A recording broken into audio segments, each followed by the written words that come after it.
Friends, এটা ছিল গত উইকের শনিবারের ব্লগ। আর শনিবার রথের দুদিন পরই বিপত্তারিণী পুজো হয়। তো এবার প্রথম শনিবার পড়েছে, তো আমি সকাল সকাল চান করে আজ আমার বিপত্তারিণী উপোস। তো আমি খালি জাস্ট চিয়া সিডস ভেজানো যে জলটা খাই প্রত্যেক সকালে, ওটা খেয়ে তারপরে আমি চলে এলাম আলতা পরবার জন্য। তো আমি সাধারণত আমার আলতা পরা খুবই কম হয়, পুজো পাশা এগুলো কিছু হলেই আলতা পরা হয়। কেন, আমি যে প্রফেশনে আছি সেখানে আমি একদমই খুব একটা বেশি সময় পাই না আলতা বা কিছু পরে যাওয়ার, শাখা পলা বা কোনো কিছু তেমনি করার। আমাদের প্রফেশনে খুব হালকা আর একদম মিনিমাল মেকআপ, মিনিমাল ড্রেসে যাওয়া যায়। আজ আমি সকাল সকাল উঠে একটু সাজুগুজু করে নিলাম।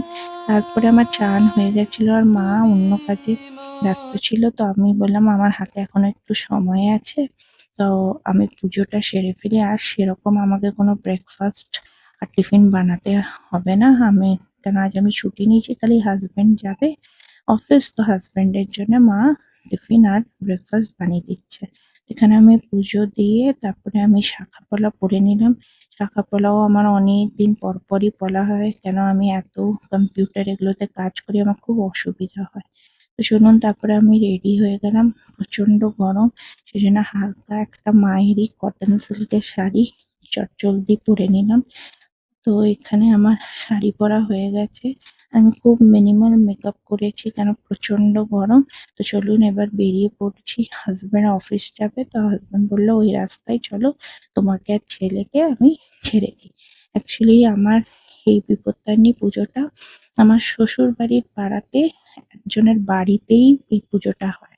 তো আমি বিপত্তারিণী পুজো আমার শ্বশুর বাড়ির পাড়াতেই দিই। তো এখানে আমার হাজবেন্ড আমাদেরকে ছেড়ে কোনো অফিসের জন্য বেরিয়ে পড়লো।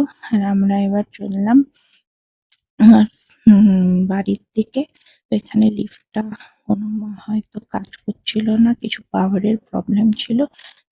আমি আর ছেলে সিঁড়ি দিয়ে উঠলাম আর চলে এসেছি শ্বশুর বাড়িতে। তো আমার এখানে শ্বশুর বাড়িতে শাশুড়ি মা থাকে আর ভাসুরের ছেলে থাকে। তো এটা আমাদের ড্রয়িং রুম, পুজো ঘর।